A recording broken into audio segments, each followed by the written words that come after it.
Hey, hi, and howdy, sweet friends. Welcome back to my channel, or if it's your first time here, welcome. My name is Courtney, and I do food and kitchen content. That is weekly grocery hauls and these What's for Dinner style videos every Saturday. So if you like that kind of stuff, I hope you'll hit that subscribe button and stick around. So this week I have 3 meals. 2 are so ridiculously simple and easy. One of them takes a little bit more time, but it's not hard, that's for sure. We're going to start off with chicken wings. I've made these so many times on my channel because they are so easy and so good. So I've just got a pack of chicken wings. You could substitute thighs or drumsticks. That would be great and even cheaper. For whatever reason, the bigger pieces of chicken are substantially cheaper than these smaller pieces. I like to put them in a bowl, and I put a little just cooking oil on them, just a tiny bit, so that they have a little something on the outside to help crisp them up. And then I sprinkle some baking powder in there. Now, I've seen a bunch of people do this, and I will say, there's 2 different methods, and I've tried both. I think the baking powder is better, but you could also just sprinkle a little bit of cornstarch in there, and it works really well too. I just felt like I got a better crisp with the baking powder. And then you just season these wings however you want to. I do them a million different ways. My homemade version of it would be salt, pepper, garlic powder, onion powder, and paprika. Makes an amazing chicken wing, but today I'm doing something a little different. I have an Italian blend seasoning. It's got the Italian herbs in it, but it's got a little bit of lemon zest in it as well. It's got a lot of great flavor. It does not, however, have much in the way of salt, so I did add in some extra salt and some extra pepper. You could sub red pepper flakes if you want some extra spice. Just make sure that you toss everybody around and get them really nicely coated in your seasoning. I know it looks like I'm using a lot, but chicken can be super bland, and some of this is not going to adhere perfectly and fall off, so make sure you have plenty of seasoning. My husband said this was the best batch of wings I have ever made. He thought the seasoning was so delicious, the flavor was on point. I am using my Ninja Foodi to air fry these today. I normally use my one that looks like a toaster oven, but I know a lot of people have the basket air fryer, so I wanted to show that you could totally do this in one of those as well. I overfill mine, I'm going to be honest. I don't leave enough space between my pieces of chicken, but they always come out fine. I'm not stacking them on top of each other, and I think that's really where, you start to see a problem when you're stacking them. I just made one nice solid layer in there. I close my lid, I set it to 400 degrees, and I cook them till they're done. So for chicken wings, it usually takes me about 20-ish minutes. But if you're doing drumsticks or thighs, it might take 25 minutes or so. Just check your chicken and make sure it's fully cooked before you pull it out. These are always super crispy and super flavorful. I served it with some boxed rice mix and a bag of frozen veggies. Very simple, but so good and so easy to throw together, really. All right, on to the big meal of the week. It was New Year's this week, and so I made a bunch of Mediterranean food. My family loves it. It's a big feast, tons of leftovers. I love it. I mean, I spend a good portion of time in the kitchen to make it, but it lasts for days, so that gives me quite a nice break. So I prep the day before just because I like for my meat to have time to kind of marinate almost. So what I do a split of ground beef and lamb. This is not traditional for KAFTA. Ground beef is not traditional for it. Lamb is. But I like a split, 1 for flavor and 2 for cost. Lamb is expensive. There are times where I do this with just straight ground beef because of the cost of lamb. So you can do this however you want. I like to put my meat into the food processor. It sounds weird, but mincing it actually yields a better product. And then I throw in a whole onion and a huge handful of parsley, pretty much like a whole bunch, and a bunch of garlic, some salt, some pepper, some olive oil, and some cumin. Cumin is not my favorite spice. I know a lot of people feel that way. It's really strong, but you got to have it in here. Absolutely have to have it. And then I just turn on the food processor and let it go till it balls up like that. That's how I know it's done. And once it's finished, I have to do 2 batches because I do a lot of it. Again, there's 6 people in my house too, so I'm feeding a lot of people. But I just roll mine up into kind of like a sausage shape. Traditionally, these are supposed to be kebabs, but typically I don't put them on a kebab. I just roll them kind of in a tube shape like that. I've done patties before. You can really do a lot of different shapes. It's totally up to you. If you want to do them flat or put them on a skewer, however you feel about it is fine. Just try to make sure that they're all the same shape and the same size. That is the most important part, just so that they cook evenly. And you can cook them in your oven if you want to. Typically we grill them. You could try air frying them, but this time we put them on the smoker, and I'm going to say that was the best yet. I think that is going to be our new method, is throwing them on the smoker, because they came out incredible. Traditionally, kofta usually is cooked, like over an open fire or something like that. So grilling would be a little bit more traditional, but work with what you have, work with what you can do. Air fryers and ovens are great too. All right, now that the meat's done, we're going to throw together some tabbouleh. I make this, without making the rest of the feast. Sometimes it's super healthy, and it's really, really good. So I will throw this salad together sometimes, because I like to eat it just with some hummus and pita bread and call it a day. It's really, really good. So I start by chopping up a bunch of parsley. I actually have 2 bundles of parsley there. You can put them in your food processor. I do that sometimes. Today I did not. I'm running my knife through them. You can make the parsley as fine of a chop as you want, or leave it as big as you want. I do stems and all. Tastes great, and I paid for the stems too, so I'm going to use them. But I throw everything that I've chopped in that bowl, and we're just going to kind of make the salad and throw it together. I like to add cucumbers in mine. You don't have to. Some people seem to not like the taste of that. I love cucumbers in here. I think they taste amazing. They're very nice and fresh and hydrating. So I like to add them in. I did about half of an English cucumber, but add things to your taste. Maybe you don't like cucumber as much or onion as much. Add as little or as much as you want. You can use regular onion. I opt for green onions these days, just because I feel like the flavor, if you're eating raw onion, the flavor is just a little bit more gentle, and I like it. So I threw some green onions in there. And then finally, we're going to put some tomatoes in. A lot of times I will do grape tomatoes and just quarter them, but today I had these slicing tomatoes, so I just went ahead and chopped those up. You can remove the seeds and juice if you want. I don't really care. It doesn't bother me. So I put all of it in there. It's all tomato at the end of the day for me. So you can do it however you want. If you want to make sure and remove the seeds and juice, you can chop them, salt them, set them to the side for 5 minutes, and it'll pull all that juice out, and you can just drain it off. Some people don't want as much moisture in here. It doesn't bother me at all. It's all just coming together to form a nice salad with a nice flavor.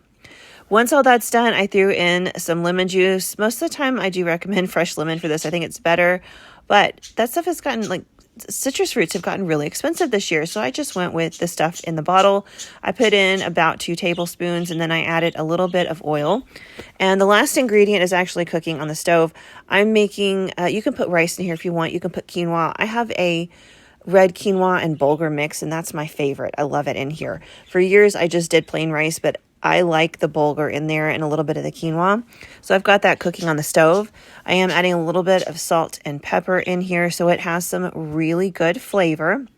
And then once the grains are finished cooking here in just a minute, we'll add them in here. You'll see it. I like to add them in while they're nice and hot, because I feel like the heat from that kind of draws out the flavors of everything else that's in that bowl. That's just my personal take on it. That's how I make it. I think it makes a huge difference. So while we're waiting for the grains to finish, we're going to go ahead and throw together some hummus. This is one of my favorite things. I make this all throughout the year. I've made it a bunch of times on my channel. I like to take this for lunch when we're doing co-op during the terms and stuff, because we take our lunches and eat there, and it's such an easy and healthy meal option. So you can buy it store-bought, and that's fine. But if you want to make it at home, really, really simple. I take a can of garbanzo beans and drain them, reserve the juice. And then I add in about a 1/4 cup of tahini, some salt and pepper, a tablespoon of olive oil, a tablespoon of lemon juice, and a bunch of garlic. Then I add in a little bit of the reserve juice from the can, and I blend it until it reaches the consistency I like. Some people like it thicker, some people like it thinner. So you can kind of just add the canned liquid, or the liquid from the can, until you get a dip consistency that you like. This is what I like. And the liquid from the can helps to kind of foam it up a little bit, make it like a mousse. And I really like that airy, light texture. That's why I use that. I tried the ice method a couple of times, and it works fine. A lot of people say it provides an airiness, but I just feel like using the juice from the beans did a better job. So that is my personal recommendation.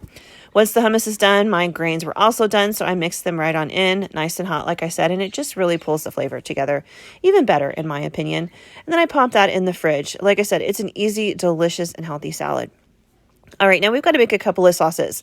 This one is basically just a tzatziki sauce. My husband loves this though. And I will say, when I use lamb in the kofta, this sauce is the absolute perfect pairing for it. Something about this bright flavor with the lamb is absolutely amazing. So I've got half of an English cucumber, and then I put in about a cup to a cup and a half of plain yogurt. I like to add in a little bit of cumin on this one when I'm making it for this particular meal. It just, I don't know, it brings something nice to the table. Of course, some salt and some pepper. And then I throw in the juice from one lemon, or for me, because I'm using the bottled stuff, about a tablespoon and a half of lemon. You can always taste this after you're done and decide if you need more salt or pepper or lemon juice. That's totally fine. If you've got some mint leaves, they're great in here as well. I did not. So there's no mint in here today, but it really does add a nice bright flavor in this. And I just blitz it up, and it makes such an amazing sauce. Now, this sauce is great on a ton of different things. If you're not making this meal, it's great on a lot of different chickens, especially if it's like a spicy chicken. Oh, so, so good. But as you can see, it's a nice liquidy sauce because I've blended the yogurt. It really liquefies it. And I'm not even going to wash out the blender. We're making another yogurt sauce. This one's my favorite and my oldest son's favorite. We love this one. So I'm starting with the poblano pepper. If you want it spicier, you can do jalapeno. But some people that eat this in my house don't like too much spice. So I go with the poblano. And then I added in a bunch of cilantro. If you're one of those people that does not like cilantro, feel free to sub parsley. And then I added in about a cup of yogurt. And just like the other dip, we're going to do salt and pepper and some lemon juice. And that's pretty much all there is to it. It's exactly like the tzatziki, but this one is cilantro and pepper. Oh, it's so good. I am the kind of person that likes cilantro, and I think it has like a bright flavor. So I love this sauce, especially just poured over some rice. And the rice I forgot to film, but the rice is just regular white rice that I cooked with some onion and garlic. Sometimes I put some saffron in there, but I forgot on this particular day. So it was just salt, pepper, onion, and garlic on some rice. Oh, so good though, especially with this. And it pairs beautifully with the meat as well. The same as before, we're just going to blend this until it's nice and smooth. You can use a blender or a food processor. My food processor is my go-to. However, I think I need to replace the blade. I think it's gotten just a little bit dull. It's not handling like stuff like this very well at all. So I was using my blender today, which, wow, it was super powerful compared to what I've been working with on my blender. But there's a finished dish. I also made some baba ganoush, which I forgot to film, which is just, it's exactly like the hummus, but instead of chickpeas, you just use some roasted eggplant. It's my favorite. I can't believe I forgot to film it, but I went out. It was New Year's Day and I was out with a friend. So when I got home, I was rushing because my husband had been smoking all the meat. So I was rushing to finish getting everything together and I forgot to film. All right, this is the last meal. I filmed this, I think, one other time on my channel, but it's such a cheater meal. It tastes so good and so fancy, and it's so easy. So I had a little helper in the kitchen. I pulled out some imitation crab, and we were just kind of pulling it apart into more bite-sized kind of pieces there and putting it into a pot. Now, for this recipe, you could also sub shrimp or even chicken if you want to, but the imitation crab, it just does something nice. Really, it does. You got to try it. It's so good. It brings a little hint of sweetness and richness to the sauce. It's so good. To this, we're also going to add in some jarred Alfredo sauce. I love making homemade Alfredo sauce, and I will say making it homemade is way healthier because it only has like pasta water and Parmesan cheese in it for the most part. When you buy the stuff in the jar, it's got like a lot of heavy creams and fats in it. But if you're looking for an easy meal, it's nice to always have some jarred sauce on hand. So that's what we're doing today. I have a jar of this ragu Parmesan garlic sauce.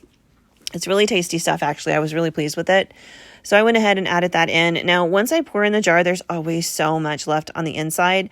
When it's Alfredo, I like to just put a splash of milk in the jar and shake it up so I can get all of that leftover stuff out. My helper is still helping me in the kitchen today, and he was tearing up all the crab and he's adding in all the sauces. So he's really excited to be in here. I have two younger boys and they both love to get in the kitchen and help now. They're really interested in cooking, which I think is super fun. So once we've added in all of that sauce and rinsed it with a little bit of milk, I like to season this stuff up because I always feel like it needs a little something extra. I always add some extra Parmesan to my jarred Alfredo sauces. If you can shred it, like from a block, it's better, but the shaker tub works fine. As you can see, that's what I'm using.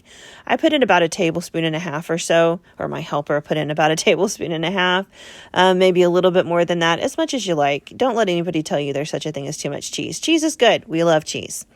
Next, he seasoned with some salt and some pepper. I got this pepper grinder from Sam's Club, and you just grinds right there in the jar. It's been a while since I've had some ground pepper. What a flavor difference that makes. I had gotten some just regular pepper in a shaker at the grocery store, and it was fine, but grinding it, the flavor is so much better. The last thing we're adding is a little bit of Italian seasoning. This is the same one I put on the chicken, so it's got like a splash of lemon zest in it and everything, really bright flavor. And then we just heat this through. The pasta's already cooking, and it's almost done. So this only takes like 2 or 3 minutes to heat it through, and that's all we need. Gave it a nice good stir, just made sure everything was nicely incorporated. And like I said, let it heat up. You can do as much or as little meat as you want in there. Obviously, I like a little bit more. It's just so good. And there's our pasta. You can use whatever shape you want. I found this one hiding in my pantry and thought it would be the perfect pairing. So it is what I used. I cooked and drained all the water out of there. And then we came in and added the sauce right on in there. I need to find a better angle for adding stuff because I feel like I'm always blocking the camera. My kitchen is just kind of small and it's shaped funny, so it's hard for me to find really great angles sometimes. But once we dump that whole pot of sauce in there, we're just going to give this a quick mix to combine everything. I liked the tubes because I felt like they really held the sauce very well, and the pieces of crab kind of went in them and stuck to them. It was just a really perfect bite for me. I liked it. Now, my one trick for dressing up homemade Alfredo sauce, and I've done this before and I'll always do it, chopping up some fresh vegetables on top. For me, it's tomatoes. I diced up a couple of tomatoes, salted them, and set them to the side so I can drain the liquid off. And then I throw them on top of the finished pasta dish. That is so good. The fresh tomato with this rich sauce, so good. If you've got some basil, that's also amazing on top as well. But it makes such a world of difference to really elevate your Alfredo. And I just served it with a side salad because I didn't have any garlic bread or anything. But that was it. 3 easy meals, tons of leftovers, easy to make and delicious. Even the one that had a lot of stuff to it was not hard to throw together, and it was amazing. So good. Anyway, I hope y'all's New Year's off to a great start. Thank you so much for joining me here, and I will see you guys soon with another video. Bye.